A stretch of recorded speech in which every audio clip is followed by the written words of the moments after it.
Hello, everyone, and welcome to today's webinar. My name is Ross Drummond, and today we are going to be discussing navigating the role of company directors.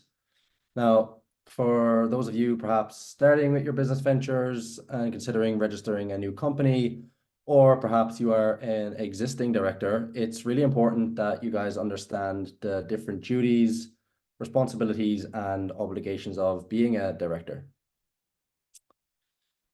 Next. Now, today's webinar will be joined by Damon Murdoch. Damon is LawPath's principal lawyer and has extensive experience within this field, as well as other legal areas in commercial law. Damon actually has a 5 out of 5 star rating out of over 300 reviews from our advice clients, so you're definitely in good hands. Now, today's agenda is going to cover who can be a director and the legal criteria for becoming a director within an Australian company. We will help you understand your legal obligations, and we will touch on some practical compliance and leveraging global talent, including LawPath's resident director service for seamless compliance. We will finish by showing you how LawPath can help, and we will even have a short product demo of the company registration process. So just briefly, for those of you who are new to LawPath, we are a Australian-based online legal platform. We have been operating for 10 years and helped over 500,000 small to medium businesses in different capacities within that time. We're actually tailor-made for startups who need service, but also need to save on legal and accounting fees. Finally, today we will conclude with a Q&A session. So you'll be able to submit all your questions in the Q&A chat box. It is a separate button from the general chat, so pop your questions in there and we will address them at the end. That's all from me for now. I'll hand things over to Damon. Great. Thank you very much, Russ. All right. So we'll begin with who can be a director, and we'll slowly get into the different duties of directors and some of the nuances that arise as a director of a business. So the first one is fairly simple. Who can be a director? The director, if you're having one director only for your company, then that director must be ordinarily residing in Australia and has to be over the age of 18. If you have more than one director, then you can have one person in Australia and one person overseas. But again, all directors must be at least 18 years old. Now, when we look at what does it mean to be ordinarily residing in Australia, I'll get to that, but it essentially means it's not the same as the Tax Act, and it's not the same as migration laws. It's a different criteria, and it generally looks at your connection to Australia. So if we look at that, so the first one is over 18, that's very simple. But when we look at ordinary resident or ordinarily residing in Australia, that's much, much more complicated. And there's a lot of case law looking into this, but it also isn't that common of an issue. But what they do is they look at the different definitions in all the different legislation. So in the Migration Act, in the Tax Act, and then they decide whether that person has enough connection to Australia to be deemed as ordinarily residing. And that's really just the legalese, because the definition is ordinarily residing. And what does that actually mean? You know, most time people would say, oh, well, that's just someone that lives here. But it's not necessarily. It could be someone that regularly lives here, who flies in and out between countries regularly. Might be someone that owns property here. Might be someone who is a citizen but is based overseas, but still has a home here, for instance. So there are different complexities. But if there's ever a question of whether that person is an ordinary resident, so let's say you're watching this video from overseas and you want to incorporate a company here, and let's say, for instance, that you are Australian, but you're based in New York at the moment, and you're questioning whether you can still open a company here, it's probably worthwhile getting legal advice. Or alternatively, if you don't really have anybody on the ground, then you can also look at getting a local director. And a local director is someone that's normally hired to act on your behalf. They normally help incorporating the company for you. And mainly they go and open up the bank accounts for you, and that's important as well. Now, is the question is, do you actually need to be a permanent resident? Again, it all comes down to the facts. So it's, where do you live? Do you have connections here? Do you have property here? How long have you been here? How many days per year are you here per year? Are you employed here? Things like that. So let's look at what the duties are of a director, and we'll also look at what's involved as being a director. So the first thing is that if your company has a company constitution, and not all companies have a constitution, then the constitution prevails over what's called the replaceable rules. And the Constitution will set out, how do you appoint a director, the process of holding director meetings, how do you issue shares, the process of issuing shares, how do you remove a director, what decisions can be made by a director, what decisions have to be made by a shareholder as well. And just going back to the foundations as well on top of that, if you've incorporated a company and you're the shareholder and you're the director, you've only been appointed as a director, or you're only a director because you as a shareholder has appointed yourself. It's the shareholders who have the power to appoint and remove a director. So that's why you probably see a lot of people saying, oh, I want to have 51% of the business. And the reason for that is, to appoint or remove a director, it's a vote from 51% of the shareholders of a company who make the decision on whether to appoint or remove a director. So a lot of times people want 51% of the vote so that they can then appoint themselves to be the director. And the reason why you want to be able to appoint yourself as the director is because a director has certain powers. The director has access to the books and records of the company. The director has access to the bank accounts. The director is also responsible for the books and records and the bank accounts of the company. Normally, contracts can't be entered into without being signed by directors. Bank accounts can't be entered into without being signed by the directors. And you know your client requirements or know your customer requirements have been completed with the banks on that director themselves as well. And so, because the directors primarily make the decisions of the company, people want to be a director if they're the shareholder or a large shareholder. Now, when we look at that as well, we don't necessarily need that 51%. A lot of people strive for that 51%, but you don't need it. And the reason you don't need it is because you can have what's called a shareholders agreement, or you can amend the Constitution as well. So if you don't have a shareholders agreement and you just have a constitution, you can custom make your constitution that says that anyone holding 30% of the business has a right to appoint a director. Or you can put that you specifically are deemed the founder, and as the founder, you have a right to appoint a director. Now, the problem with amending the Constitution by including all your powers as a founder into it is that a constitution can be changed. And a constitution can be changed by what's called a special resolution under the Corporations Act, which effectively means that if 75% of the shareholders agree to amend the Constitution, then the Constitution will be amended. And therefore, if you put all your special powers as a founder into your Constitution and you fall below that 25% threshold, then people can still remove you.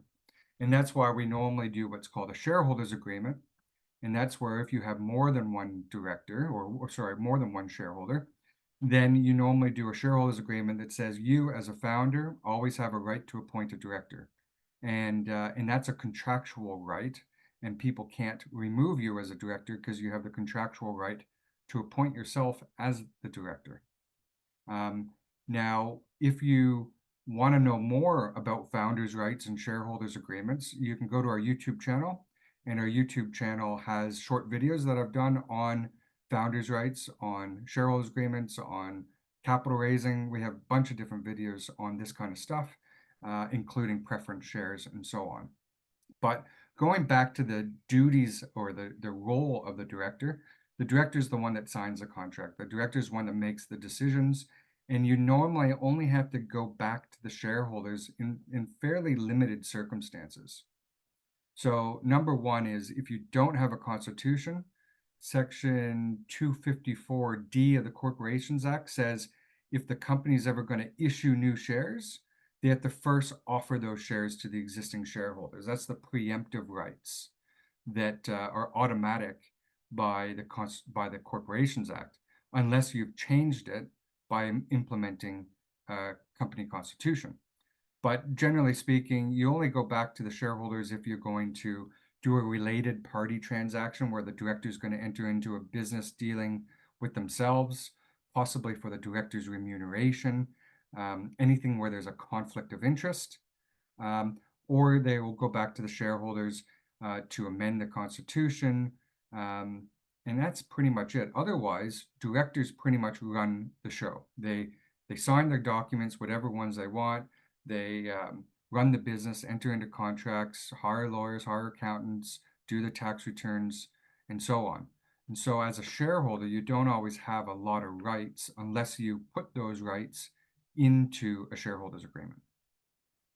Now, we'll get into your questions, but if you have any questions generally about what does a director actually have to do, feel free to ask that.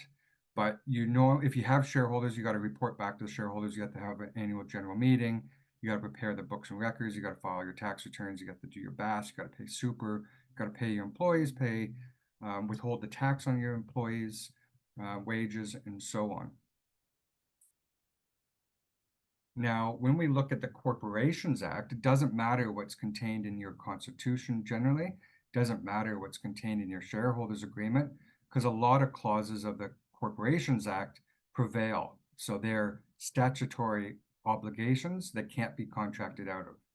So the first one is that you have a duty to use due care and skill in everything you do.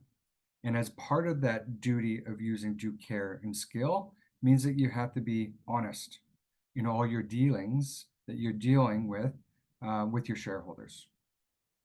You have the duty not to use the financial documents or any documents of the company for the benefit of someone else or for yourself. So as a director, you owe a duty to the company, and you must not use any of the company's documents or the company's information to benefit you personally or someone else. You have a duty also not to act in conflict of interests. And those duties are generally set out in section 180 to 184 of the Corporations Act. On top of that, you have a duty that you must not trade insolvent. So what that means is that if your company is running and you found out that you're running out of money and you're unable to pay your debts as they come due, then your company is deemed insolvent. And from the date that your company is deemed insolvent, all the debts that you continue to accrue and increase from that date onwards, you as a director are personally liable for those debts, because a director is personally responsible to prevent a company from trading insolvent. And if it does, the director is personally liable for those debts. And that's under section 588 of the Corporations Act.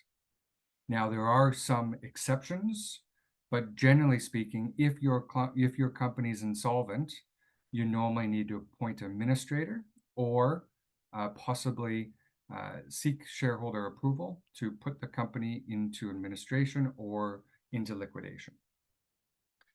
You have a duty to keep all your financial records for 7 years.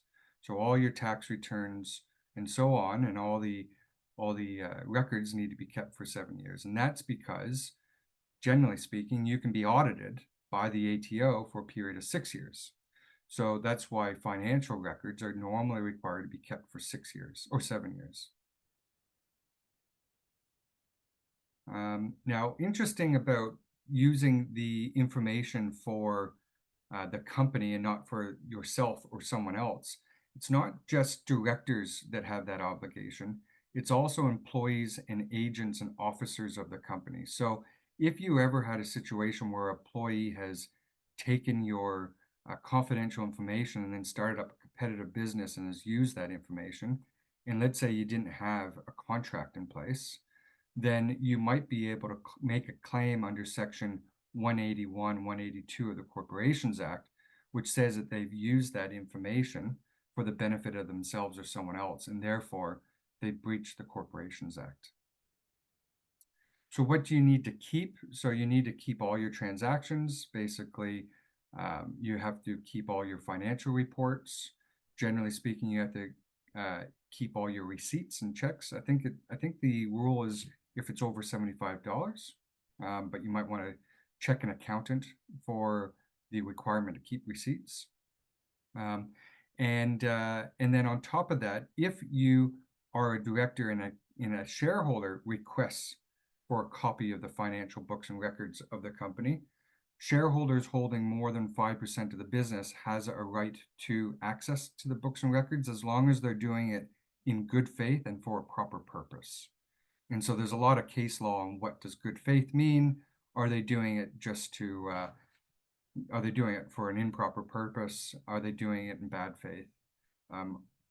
But that's generally speaking what your requirements are as well. A couple other things as a director. So when we look at a company structure is a separate legal entity. That dates back many, many years ago from a case called Solomon v. Solomon. And essentially what it says is that where you create a company, that company is liable for everything, and the people behind it are normally not liable. So if you take on jobs that you can't complete, if you sell products that are defective, the customer normally has a claim against the company. The customer normally does not have a claim against the director personally because the company is a separate legal entity. But there are circumstances where a director can be personally liable, and that's generally, which I touched upon briefly, which was where they've traded insolvent, number one. Number two is where they haven't paid tax. So although the company is a separate legal entity, the director is personally liable for the company's actions in not paying tax. So if you're registered for GST, you have to file your business activity statements every quarter. Those business activity statements is basically the GST that you've received less the GST that you paid out. Whatever's left over, you have to pay that to the ATO. On top of that, if you have employees, you have to withhold their tax. You have to pay employees their wages. You have to pay your corporate tax, so you have to file your tax returns as well. And if you don't file your tax returns or don't pay your corporate tax, don't pay your tax withholding on your employees' wages, your GST, or if you don't pay superannuation contributions to your employees or even yourself, then you as a director can be personally liable for all those liabilities. We also have the Australian consumer law. And under the Australian consumer law, there are other ways for directors to be hauled into court. Primarily, that's going to be under the Australian consumer law, which is Section 18 and Section 32, which deal with misleading and deceptive conduct, or Section 4 regarding misleading and deceptive conduct in relation to future projections, generally speaking.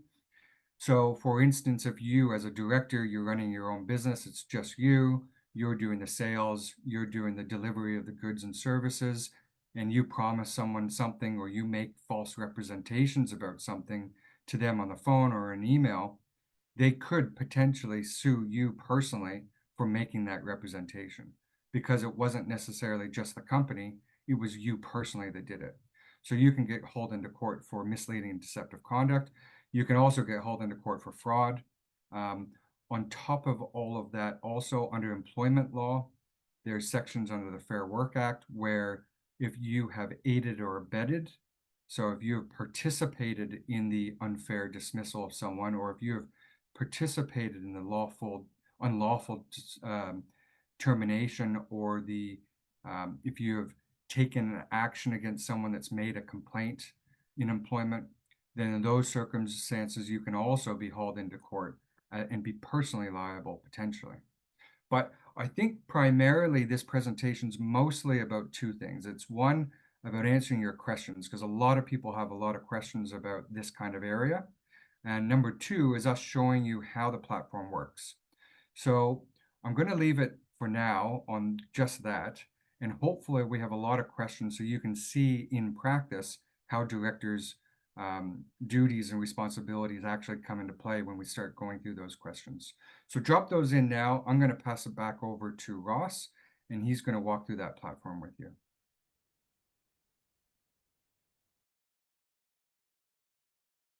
Thank you, Damon. Thanks for the presentation.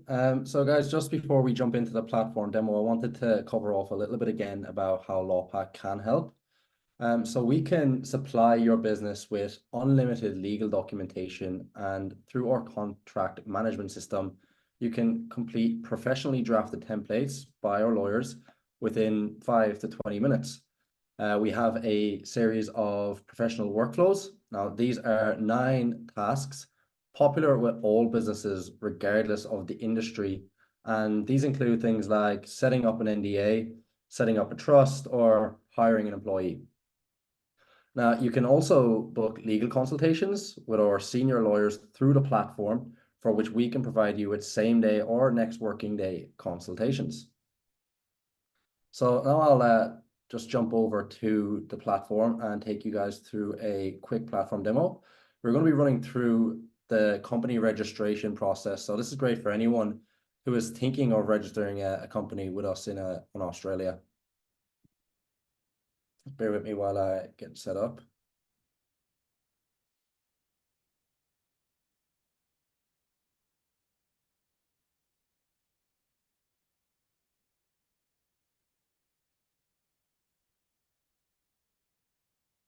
Now, so this is what, for anyone who's not familiar, this is what the LawPack platform actually looks like. So you can see down the left-hand navigation, we've got a number of tabs. You got your home screen, and here we've got our documents where you'll create all of your legal documents. And this tab here is the one I'm in now, the company registration. So there's other registrations you can perform as well, such as registering an ABN, but we're going to focus today on the demo for registering an ACN. So to get started with a company registration, it's very simple. All you need to do is input your desired name. LawPack will do a check to see if that name is available. And then once you fill out all the information and once you complete the application form, putting in all of your company details, your company should be registered within 10 minutes.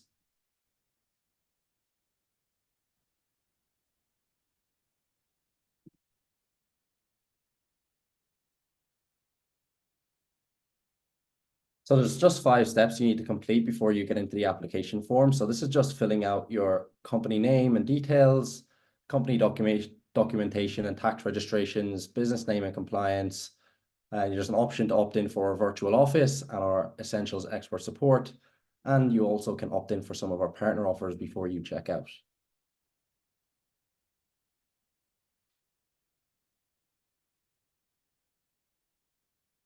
So upon registering any company in Australia, you are legally required to have 13 corporate documents.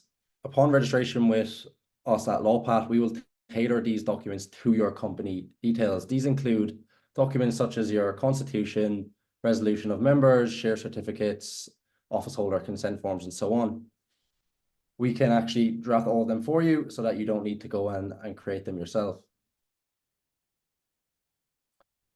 Any new company in Australia also is required to have an ABN if they're going to be performing any business transactions or opening a bank account, or if you are providing goods and or services. So with LawPath, you can have us apply for your tax registrations, so your ABN, PAYG, GST, and your TFN.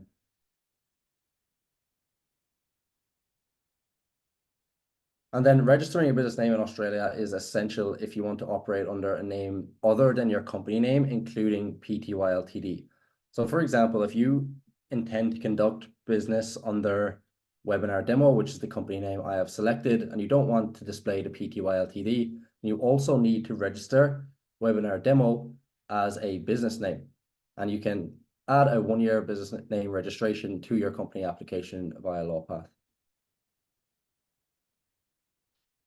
And then finally, you get to enjoy a complimentary year of business compliance for the first year while you're with us. So every company must have an ASIC agent and lodge annual filings. So you can let us take care of all of this for you. This includes preparing and lodging your required annual reporting documents with ASIC, staying ahead with automated reminders and notifications about upcoming compliance deadlines and any regulatory changes within our platform. And we can actually handle all official correspondence with ASIC on your behalf. This just ensures timely responses, compliance, and make sure that you don't receive any late fees. Now, for anyone that's thinking about registering a company, but you don't have an office address yet, and you are not comfortable with listing your personal home address on the ASIC register, you might be interested in our virtual office. So the virtual office allows you to use our business address in Surrey Hills, listed as your company address. We will manage all of your company mail, upload everything to your Lawpad account. This helps you avoid junk mail and house calls, and you will get notified by email whenever you receive a piece of mail. And then when registering a company, you can opt in for our 7-day trial of expert support. So this means that a trusted expert will guide you through your company setup and your ongoing legal compliance. We'll be able to help you with adding directors and shareholders to the application form. You'll also get access to our e-signature feature so that you can sign your corporate documents, and you'll get access to those workflows and legal documents that we have. And then you can also choose to opt into some of our great partner offers, such as 50% off your first 3 months of Xero, which is really popular for anyone tracking their accounting. You can get free consultations with BizCover, a domain name with GoDaddy, etc. And these can all be claimed now, or you can claim at a later date down here in the left-hand side in our products and in our partner offers under the products and pricing.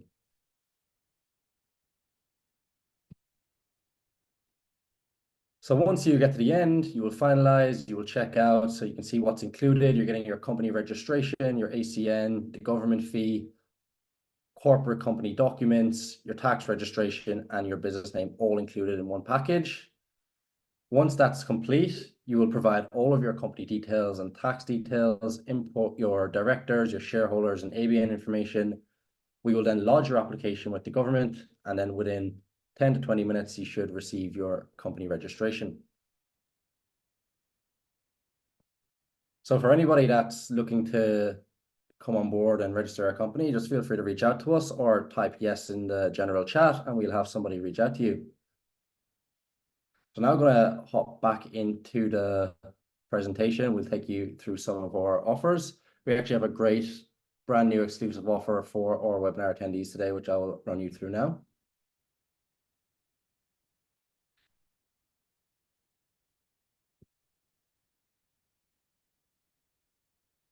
So for anyone attending today's webinar, this is a brand new exclusive offer on our legal advice plan, where we are offering a 7-day free trial.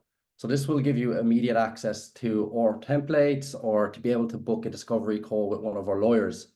A fantastic opportunity for any of you guys looking to outline your business's short and long-term goals, to discuss any pressing legal issues you're faced with, and most importantly, just to explore any legal gaps in your business that you are not aware of, as you know, you never know what you don't know.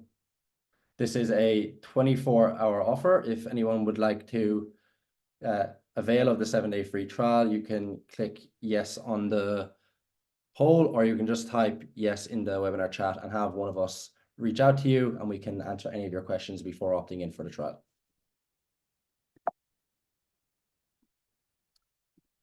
So you can now see on your screen our 100% tax deductible subscriptions. So you can see here our Starter Essentials package.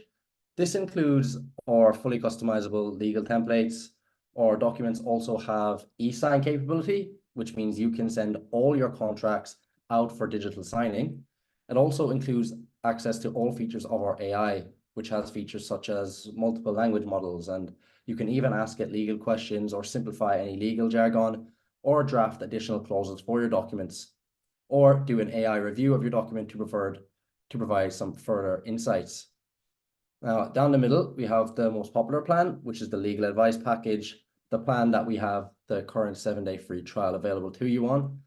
This includes everything in your essentials plan, but with the added benefit of unlimited legal consultations and unlimited on-call contract reviews, which also includes external documents you may have. You're also connected to our legal team via a quick chat box to answer your questions while you are on the go. On the right-hand side, we have our most comprehensive package. This is our legal and accounting advice. So you can get unlimited legal consultations as well as unlimited consultations with our award-winning chartered accountants on multiple topics such as tax minimization, tax deductibles, tax concessions, business structuring, superannuation, payroll, bookkeeping, and a whole host of other tax and accountant related questions.